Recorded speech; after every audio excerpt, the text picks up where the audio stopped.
आज के video session में आप सभी का स्वागत है। आज के जो वीडियो है हमारा ये रिलेटेड है लास्ट ईयर के एनुअल एग्ज़ाम के स्टैंडर्ड क्वेश्चन पेपर से। तो आज हम देखने वाले हैं कि उस क्वेश्चन पेपर में जो ऑब्जेक्टिव थे, ठीक है, उनको हम किस तरीके से सॉल्व करेंगे। मीन्स आज का जो वीडियो है वो ऑब्जेक्टिव के सॉल्व को लेकर है। चलिए तो स्टार्ट करते हैं। तो यहाँ पर हम देखें कि जो फर्स्ट क्वेश्चन हमारे पास आया था ऑब्जेक्टिव में वो क्या था। वो क्वेश्चन था the ratio of HCF to LCM of the least composite number and the least prime number is. ठीक है, तो least composite number and least prime number दोनों का एचसीएफ और एलसीएम का रेशियो में फाइंड करना है। तो जल्दी से हम इसको देख लेते हैं कि भाई लीस्ट कंपोजिट नंबर क्या होता है। तो लीस्ट कंपोजिट नंबर की अगर हम बात करें तो लीस्ट कंपोजिट नंबर हमारे पास होता है 4, okay. And least prime number की बात करें तो 2। तो अब हमें ऑप्शन कौन सा सही है ये फाइंड करने के लिए इन दोनों का एचसीएफ और एलसीएम फाइंड करना पड़ेगा।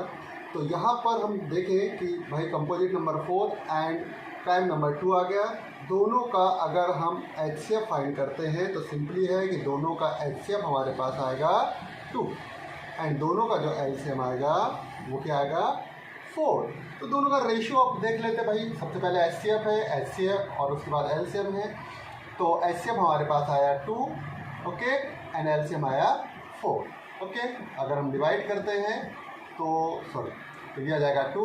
तो इस तरीके से हमारे पास इसका जो आंसर आया, करेक्ट आंसर जो आया वो आया 1:2, ओके। तो हमारे पास ऑप्शन ए जो है वो सही है, 1:2। तो कई बार कन्फ्यूजन होता है, कई बार बच्चे जो है वो 2:1 को टिक कर देते हैं, जबकि हमारे पास सही आंसर जो आएगा वो 1:2 आएगा। तो सही आंसर चूज़ करने के लिए हमें यहाँ पर इनकी जो वर्डिंग है इस पर विशेष ध्यान देना पड़ेगा कि पहले एचसीएफ बोला है उसके बाद एलसीएम बोला है। तो एचसीएफ आपने लिया 2 और एलसीएम आपने लिया 4, ठीक है। दोनों का रेशियो आ गया 1:2, ओके।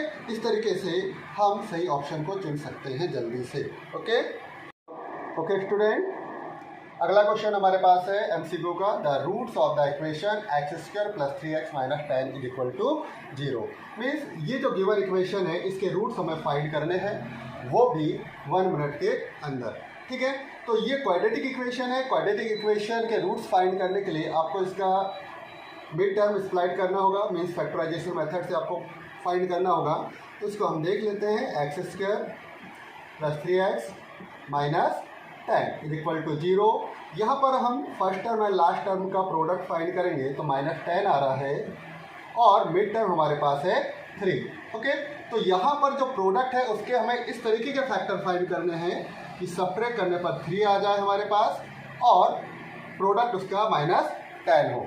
तो ऐसे फैक्टर हमारे पास 5 और 2 है, ठीक है, जिनका प्रोडक्ट 10 आएगा और सब्ट्रैक्शन में 3 आएगा। तो यहाँ पर हम इस तरीके से सॉल्व करें इसको, x² + 5x - 2x - 10 = 0, ठीक है। 2 का पेयर बनाकर अगर हम कॉमन लेते हैं तो ये हो जाएगा x + 5 एंड ये हो जाएगा -2x, 2 को कॉमन ले लेते हैं तो ये हो जाएगा 2 एंड ये हो जाएगा x + 5, okay, = 0।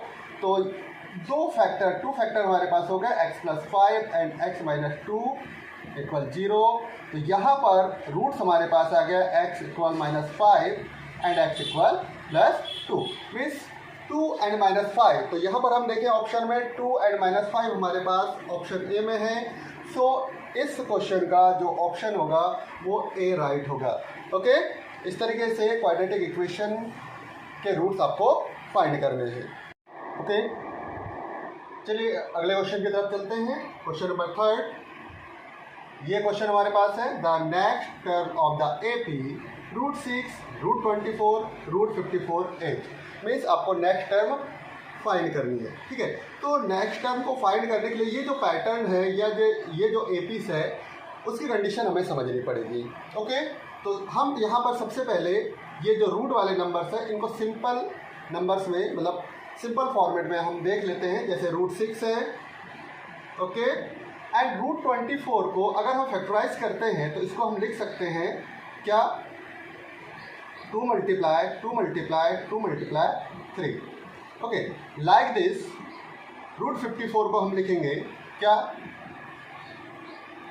3 multiply 3 multiply 2। Okay, तो अगर हम यहाँ पर देखें तो ये √6, यहाँ से 2 को अगर हम आउटसाइड लिखते हैं तो ये हो जाएगा √2√6, लाइक दिस, ये हो जाएगा 3√6। तो अगर हम इस पैटर्न को देखें तो इस पैटर्न के अकॉर्डिंग हमारा अगला जो नंबर होगा, अगली जो टर्म होगी वो 4√6 आनी चाहिए। ओके, तो 4√6 मीन्स अगर हम 4 को इनसाइड में कर देते हैं तो ये हो जाएगा 6 मल्टीप्लाई 4 मल्टीप्लाई 4, 6 4 जा 24 एंड 24 4 जा 96। मीन्स अगला जो हमारा जो इसका सही ऑप्शन है वो आएगा √96, मतलब बी ऑप्शन सही होगा। तो इस तरीके से आपको इजीली फाइंड करना है और शॉर्ट तरीके से फाइंड करके देखना है। एक्चुअली इसमें टर्म फाइंड करने के लिए आपको ए एंड डी दोनों की आवश्यकता होती है। ए तो ऑलरेडी है बट डी हमें फाइंड करना था, ठीक है। लेकिन हम इस तरीके से पैटर्न को देखकर भी इसकी अगली टर्म को फाइंड कर सकते हैं। तो हमारी अगली जो टर्म है इसमें वो क्या होगी, √96। ओके ओके, क्वेश्चन नंबर 4 हम देखते हैं इसमें, the distance of the point -17 from x axis is. Means इस पॉइंट की डिस्टेंस हमें फाइंड करनी है एक्स एक्सिस से। ऑप्शन हमारे पास है -1, 7, 6 एंड √50। ओके, डिस्टेंस को पढ़कर आपका दिमाग डिस्टेंस फार्मूला की तरफ नहीं जाना चाहिए, ठीक है। पहले क्वेश्चन को अच्छे से आप देख लें कि भाई इस पॉइंट की डिस्टेंस पूछा है उसने एक्स एक्सिस से। ओके, तो एक्स एक्सिस से किसी पॉइंट की डिस्टेंस इट मीन्स ऑर्डिनेट, ठीक है, आप लोगों ने पढ़ा है, ठीक है। इसको हम वैसे डायग्राम समझ लेते हैं।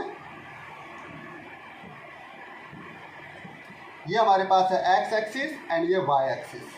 ओके, एक्स एक्सिस से डिस्टेंस, तो एक्स एक्सिस से डिस्टेंस मीन्स इस तरीके से ब्लॉक परपेंडिकुलर या फिर इस तरीके से परपेंडिकुलर होगा, ठीक है। मीन्स ये जो आपके पास वर्टिकल लाइन है, ठीक है, इसमें जो पॉइंट आएंगे वही एक्स एक्सिस से डिस्टेंस होंगे। तो ये जो पॉइंट है ये किसके पॉइंट है या कोऑर्डिनेट है, वाई के, ठीक है। तो यहाँ पर जो वाई कोऑर्डिनेट होगा या वाई का जो कोऑर्डिनेट होगा वही एक्स एक्सिस से डिस्टेंस होगी पॉइंट की। तो यहाँ पर हमारे पास 7 है, तो हमारे पास राइट ऑप्शन होगा बी 7। ओके, मतलब इस पॉइंट की एक्स एक्सिस से डिस्टेंस कितनी होगी, 7 होगी। Okay, clear.